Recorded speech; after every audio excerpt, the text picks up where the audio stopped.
하나님은 우리를 부르시며 동시에 보내시는 하나님이십니다. 하나님이 부르실 때는 언제나 머물라가 아니라 떠나라가 함께 옵니다. 그리고 그 떠남은 막연한 방황이 아니라 하나님의 약속 위에서는 그런 믿음의 순종이라 할 수 있죠. 오늘 본문은 바로 그 시작을 우리에게 보여주고 있습니다. 우상을 섬기던 땅, 그 한가운데서 하나님은 아브라함을 일방적으로 부르셨죠. 그리고 그를 익숙한 자리에서 끌어내어 약속의 길 위에 세우십니다. 그리고 하나님이 아브라함에 주신 복은 아브라함 한 사람을 위한 복으로 끝나지 않지요. 하나님은 그를 복의 그리스도로만 세우지 않으시고 복의 통로로 세우셨습니다. 바라긴 오늘 이 말씀 앞에서 우리를 부르시고 우리를 보내시는 하나님의 뜻을 새롭게 깨달아서 복을 받는 사람을 넘어서 복이 되는 사람으로 사는 그 주님의 부르심 앞에 다시 서는 저와 여러분 되시기를 주님의 이름으로 축복합니다.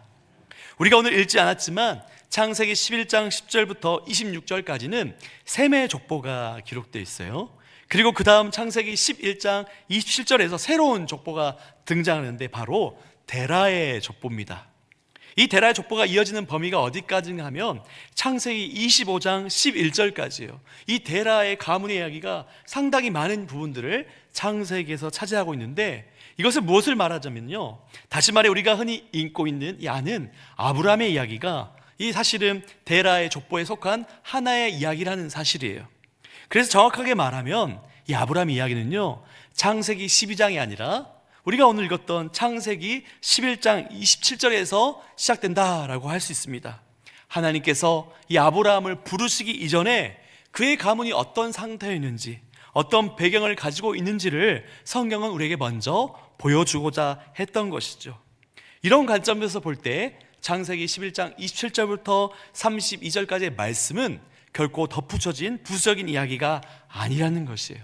앞으로 이어질 아브라함 이야기 전체를 이해하는데 꼭 필요한 결정적인 배경을 우리에게 제시합니다. 이 부분을 건너뛰어버리면 하나님의 부르심이 얼마나 은혜로운지, 그리고 이 아브라함이 서 있는 자리가 어떤 자리였는지를 깊이 이해하기가 어려워요. 그러므로 우리가 이 짧은 본문을 그냥 지나칠 것이 아니라 하나님께서 왜 이야기를 먼저 기록하셨는지를 살펴봄으로 말미암아 앞으로 이어질 하나님의 구원의 역사가 어떻게 펼쳐질지를 기대하게 하는 실마리를 제공한다는 것이죠. 그렇다면 우리 이제 창세기 11장 31절 말씀을 한번 같이 함께 읽도록 하겠습니다. 데라가 그 아들 아브람과 하란의 아들인 그의 손자 롯과 그의 며느리 아브람의 아내 사레를 데리고 갈대아인의 우르를 떠나 가나안 땅으로 가고자 하더니 하란에 이르러 거기 거류하였으며, 본문에 따르면 이 데라는요, 아브람과 사레 그리고 조카 그 손자 롯과 함께 갈대아인의 우르를 떠나 하란으로 이동했다라고 말하고 있죠. 본래 목적지가 어디라고 말하고 있습니까? 가나안 땅으로 가고자 하더니, 가나안 땅이 원래는 최종적인 목적지였어요. 그런데 도중에 이 하란에 이르러서 정착하게 된 것이죠. 그런데 여기서 우리가 주목해야 할 중요한 사실이 하나 있습니다. 학자들에 따르면 데라가 떠나온 갈대아인의 우르라는 땅과 이 하란 땅이 공통점이 있었다는 거예요. 두 도시 모두 당시의 달의 신을 섬기는 중심지였다는 것이죠. 장소는 바뀌었습니다. 갈대아인의 우르에서 하란으로 장소는 바뀌었지만 그 종교적 환경은 크게 달라지지 않았다는 것이에요. 더 나아가 학자들은 이 데라와 그의 가족들의 이름을 통해서 이 가문 자체가 이 달의 신을 섬기는 문화권 안에 있었을 가능성이 크다고 말해요. 데라라는 이름은 달을 의미하는 히브리어 단어와 관련이 있어요. 그리고 사레이라는 이름 또한 달의 신의 배우자의 이름과 관련이 있습니다. 또한 이 다른 가족 구성원이었던 밀가 역시 달의 신의 딸의 이름과 관계가 있다는 것이에요. 이것은 우리에게 무엇을 보여줍니까? 데라의 가문은 우연히 그 땅에 살던 사람이 아니라 우상숭배 문화 속에 깊이 뿌리내리고 있었던 가문이었다라는 사실을 우리가 알 수 있어요. 그리고요, 이 학자들의 주장을 뒷받침해주는 성경 말씀이 있는데, 우리 여호수아 24장 2절 말씀 한 목소리로 읽겠습니다. 옛적에 너희의 조상들 곧 아브라함의 아버지 나홀의 아버지 데라가 강 저쪽에 거주하여 다른 신들을 섬겼으나, 여호수아는 분명히 우리에게 말하고 있어요. 이 아브라함의 아버지 데라가 어떤 사람이었다고 말하고 있죠? 하나님을 섬긴 사람이 아니라 다른 신들, 곧 이방의 우상들을 섬기며 살았던 사람이라고 분명하게 말하고 있죠. 아브라함은 믿음의 가문에서 태어난 사람이 아니었다는 것입니다. 그는 우상 숭배 한가운데 있던 그 가정, 하나님을 알지 못했던 집안에서 자라난 사람이었다는 것이죠. 그리고 창세기 11장은 이렇게 마무리되는데, 우리 11장 32절 말씀도 함께 읽겠습니다. 데라는 나이가 205세가 되어 하란에서 죽었더라. 이 한 문장은 한 사람의 죽음을 단순히 기록한 기록이 아니죠.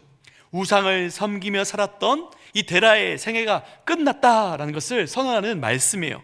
그리고 바로 그 다음 장에서 하나님은 아브라함을 부르십니다. 이 순서는 결코 우연이 아니에요. 데라의 죽음은 이어지는 하나님의 부르심을 이해하는 데 꼭 필요한 배경이 됩니다.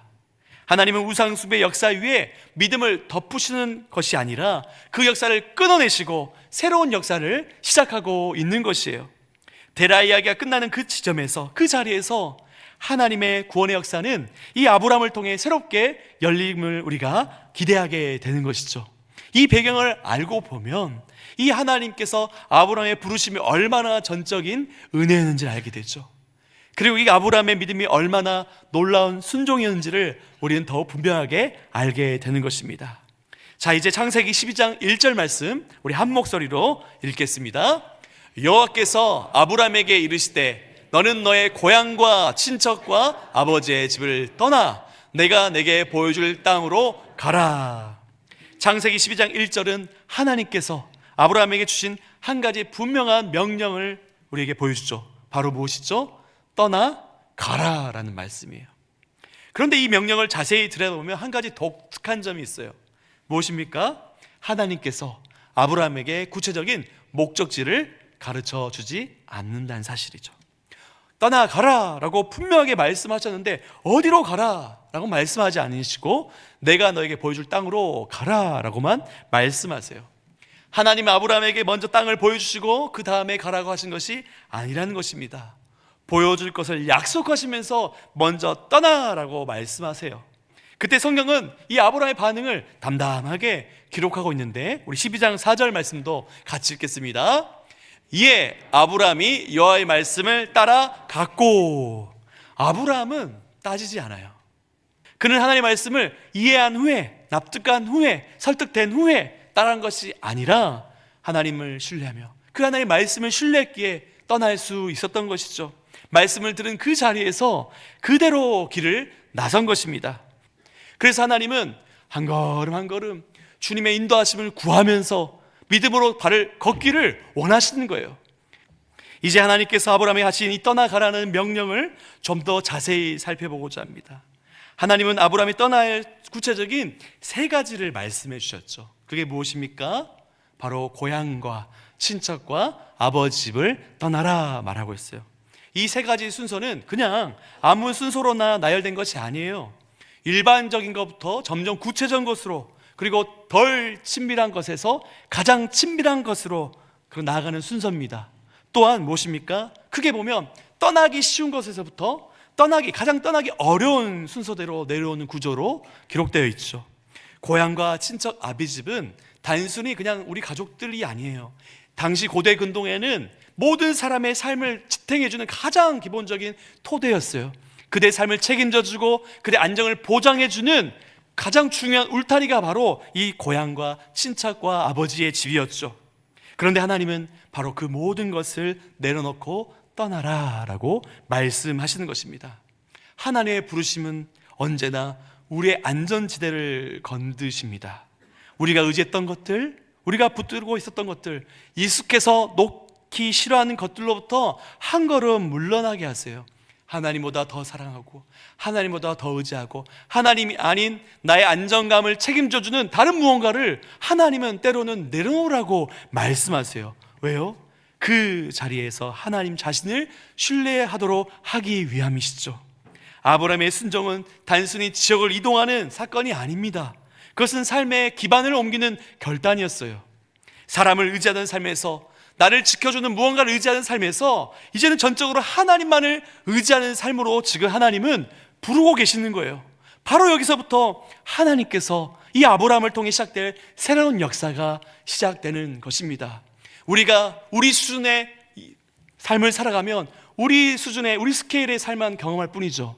하지만 하나님을 신뢰하고 하나님께 우리 믿음으로 순종할 때 하나님 사이즈의 스케일을 경험하는 놀라운 현장을 삶에서 경험할 수 있기 때문에 하나님은 우리로 하여금 떠나가라, 내게 순종하라 라고 지금 말씀하시는 것입니다.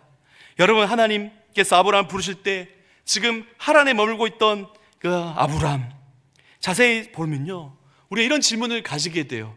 하나님은 정말 하란에서 처음 아브라함을 부르신 것일까? 사도행전 7장을 보면요, 이 스데반은 다른 관점을 우리에게 제시합니다. 스데반은 아브라함이 하란에 살기 이전에 곧 메소포다미아에 있을 때 이미 하나님께서 그에게 나타났다고 말씀하고 있어요. 우리 사도행전 7장 2절부터 4절까지 말씀, 우리 길지만 같이 한 목소리로 읽겠습니다. 스데반이 이르되 여러분 부영들이여 들으소서. 우리 조상 아브라함이 하란에 있기 전 메소포다미아에 있을 때에 영광의 하나님이 그에게 보여 이르시되 내 고향과 친척을 떠나 내가 내게 보여 땅으로 가라 하시니, 아브라함이 갈대 사람의 땅을 떠나 하란에 거하다가 그의 아버지가 죽음에 하나님이 그를 거기서 너희 지금 사는 이 땅으로 옮기셨느니라.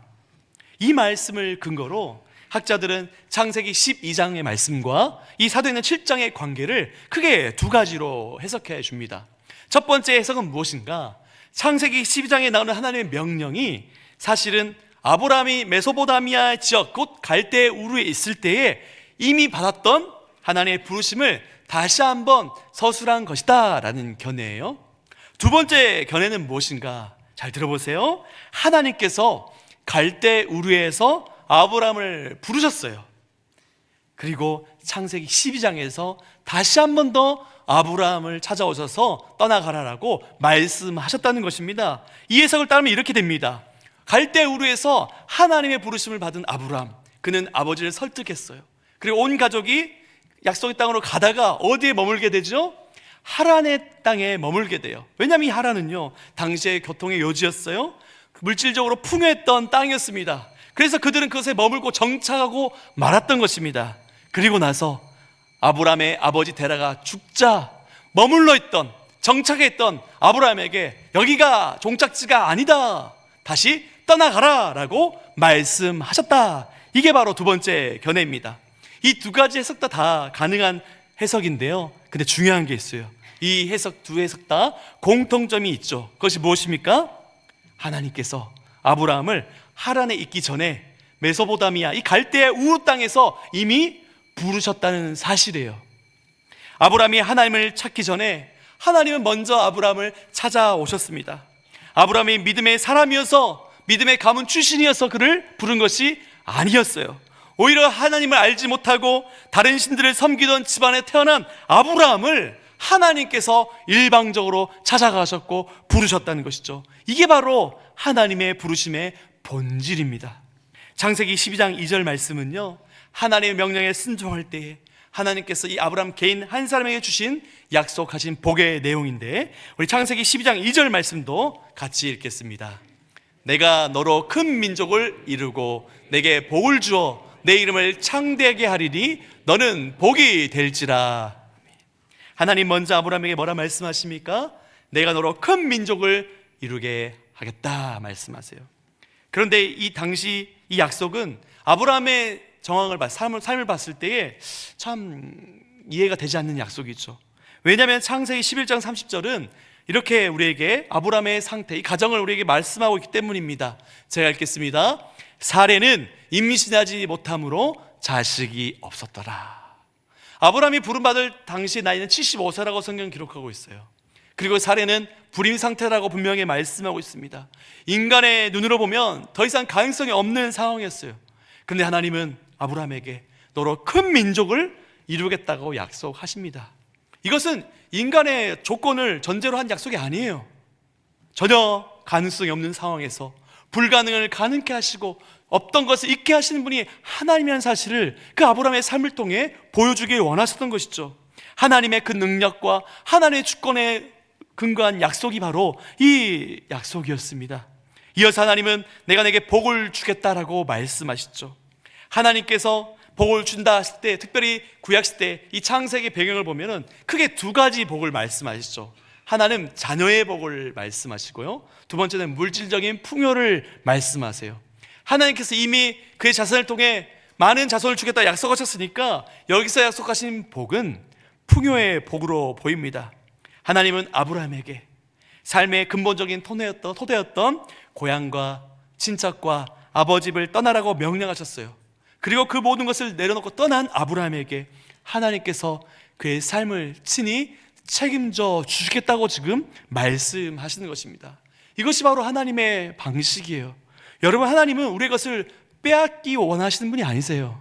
오히려 우리의 어떤 예상과 우리 힘과 우리 노력으로만 한계가 있잖아요. 우리가 얻을 수 있는 것은 한계가 있습니다. 우리가 누릴 수 있는 건 한계가 있어요. 또 지나가면 그것이 어떻게 될지 몰라요. 하루아침에 사라질 것들이죠. 하지만 하나님께서 우리의 삶을 책임져 주신다면, 하나님 우리의 삶을 이끌어 주신다면, 우리의 기대와 우리의 열심과 우리의 정말 열심을 다해 얻을 수 있는 그것을 넘어서서 상상할 수 없는 놀라운 은혜를 하나님께서 채워주신다라고 지금 말씀하고 있는 것이죠. 사랑하는 여러분, 아브라함이 복을 받는 것, 아브라함이 복이 되는 것 자체가 하나님의 최종적인 목적은 아니었어요.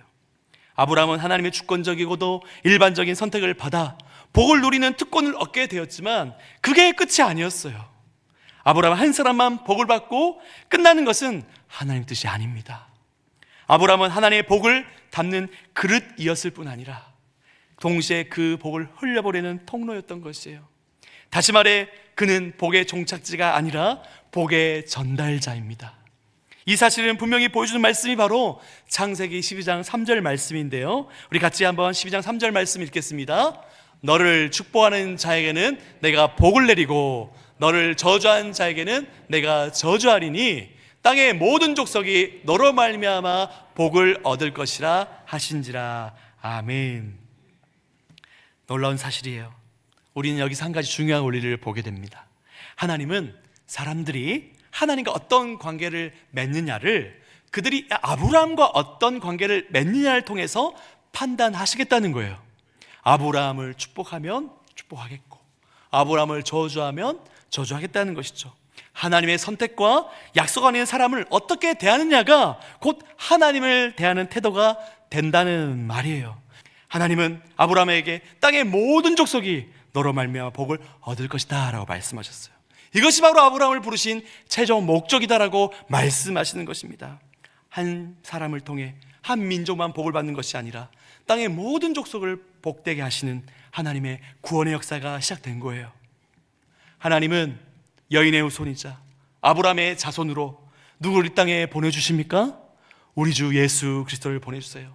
인간 편에서 실패해보는 그 하나님의 계획과 하나님의 역사를 당신의 아들을 통해 온전히 성취해내시죠. 그것이 바로 하나님의 일하심인 방식이죠. 우리 갈라디아서 3장 16절 말씀도 한 목소리로 읽겠습니다. 이 약속들은 아브라함과 그 자손에게 말씀하신 것인데 여럿을 가리켜 그 자손들이라 하지 아니하시고 오직 한 사람을 가리켜 내 자손이라 하셨으니 곧 그리스도라. 아멘. 바울은 하나님께서 아브라함에게 약속하실 때 마치 여러 사람을 가리킨 것처럼 보이지만 실제로 이 단수형 내 자손이라 말씀하셨던 점에 주목하고 있어요. 그리고 그 한 사람이 누구시라는 것입니까? 바로 우리 구주 예수 그리스도. 그 이스라엘 민족은 실패했지만 온 민족에게 복을 흘려보내기 원하시는 하나님의 계획이 누구를 통해서 완벽하게 성취됐다고 말씀하는 것이죠? 바로 그의 아들 우리 구주 예수 그리스도를 통해서 하나님께서 계획하신 그 계획이, 온 민족에게 복을 흘려보내겠다는 하나님의 계획이 우리 예수님을 통해서 성취됐다라고 선언하고 계시는 것입니다. 그런데요, 거기서 그치지 않아요. 이제는 하나님은 이스라엘 실패의 자리에 이제 예수 그리스도를 믿는 우리로 하여금 세상 가운데 복을 흘려보내기를 원하십니다. 사랑하는 여러분, 우리를 구원하시면 어떤 이유시라고요? 우리를 통해서 온 세상 가운데 하나님의 복, 하나님의 구원의 은혜를 흘려보내게 하시기 위해서 우리를 먼저 불러주셨다라고 성경은 말씀하고 있어요. 이스라엘이 불후의 목적을 온전히 감당하지 못했던 역사처럼 우리 또한 그러한 실수를 반복할 수 있어요. 선택을 목적이 아니라 특권으로 여길 때 무너지게 되죠. 사명을 잃어버리게 됩니다. 성경은 선택받았다는 사실보다 선택받은 이유와 목적을 더 분명하게 강조하고 있어요. 우리가 먼저 구원받으면 우리가 다른 사람보다 구원받을 만한 어떤 이유가 있어서가 아니잖아요. 우리가 더 다른 사람보다 낫기 때문이 아닙니다. 다른 사람보다 죄를 덜 지어서도 아니잖아요. 전적으로 이해할 수 없는 일방적인 하나님의 선택이요 하나님의 은혜지 않습니까? 그러나 분명한 것은 무엇입니까? 우리를 부르신 분명한 이유와 목적이 있다는 것이죠. 그리스도에 산다는 것은요, 이 세상과 구별되어 거룩한 하나님의 백성들께 살아가면서 말과 삶으로 하나님의 은혜와 사랑을 드러내는 것입니다. 이것이 바로 우리를 부르시고 우리를 보내시는 하나님의 부르심이라는 사실을 기억하시기를 바랍니다. 말씀을 마무리하겠습니다. 사랑하는 여러분, 오늘 우리가 본문에서 분명히 확인한 한 가지 중요한 사실이 있어요. 모든 약속의 주체가 누구이죠? 아브라함이었습니까? 하나님이었습니까? 하나님이었어요. 본문에서 하나님은 반복해서 계속해서 말씀하셨어요. 내가 말씀하셨어요. 내가 너로 큰 민족을 이루겠다. 내가 너에게 복을 주겠다. 내가 너의 이름을 창대하게 할 것이다. 내가 너를 축복한 자에게 축복하겠다. 내가 너를 저주한 자에게 저주하겠다. 다 모든 약속의 주체는 하나님 자신이었어요. 그렇기 때문에 이 약속은 실패할 수가 없어요. 이 약속은 아브라함의 능력에서, 아브라함의 어떠함에 출발된 것이 아니었어요. 아브라함이 충분히 준비되어서가 아니었어요. 그가 믿음의 경건한 자손이었기 때문도 아니었어요. 우상을 섬기는 자리, 그리고 하나님의 약속을 지체하며 머물러 버렸던 하란의 그 자리, 아이를 출생할 수 없었던 실패한 것 같은 그 사라의 불임의 그 현장에서 하나님은 하나님의 능력을 보이시며 내가 너를 통해 놀라운 일을 할 것이다 라고 말씀하세요. 그리고 단 하나를 요구하시죠. 떠나가라, 순종하라. 그리하면 내가 너에게 놀라운 능력을 보이겠다라고 말씀하시는 것입니다. 사랑하는 여러분, 오늘 우리에게 하나님은 말씀하세요. 우리를 부르심은 단순히 우리가 잘 되고 우리가 잘 사는데 그치는 것이 아니에요. 우리는 하나님의 주신 은혜에 감사할 수 있어요. 기뻐할 수 있어요. 즐거워할 수 있고 누릴 수 있습니다. 그런데 문제는 거기서 그치면 안 된다는 것이죠. 이제는 우리 가운데 직분이 주어졌어요. 어떤 직분이죠? 세상과 하나님 사이에서 예수 그리스도를 전하는, 화목하게 하는 직분을 받았다라고 말씀하세요. 복음은요, 머물 수가 없어. 머물러 있을 수가 없습니다. 하나님께서 우리를 그리스도 안에서 새 사람으로 만드신 것은 우리에게 주어질 사명이 있기 때문이에요. 하나님의 부르심을 받으셨습니까? 하나님의 자녀로 부르심을 받았습니까? 하나님은 부르신 그 자를 반드시 보내세요. 부르신 하나님은 반드시 우리를 보내십니다. 가정으로 보내십니다. 직장으로 보내십니다. 캠퍼스로 보내십니다. 삼터로 일터로 보내십니다. 우리를 보내심이 단순히 우리에게 주신 특권으로 머물지를 않게 원하세요. 하나님의 그 사랑을, 주신 은혜를 흘려보내는 축복의 통로로, 화목하게 하는 하나님의 사람으로 우리를 지금도 부르고 계세요. 그 부르심에 순종할 때 여러분의 삶에 하나님의 살아계심을 경험하게 될 것입니다. 나의 기대와 내 노력과 내 열심으로 아무리 맺고자 했던 어떤 열매들이 아니라, 쉬이 사라질 열매들이 아니라 하나님이 친히 책임지시고 공급하시고 이끄시고 함께 하시는 놀라우신 은혜를 경험하게 될 줄 믿습니다.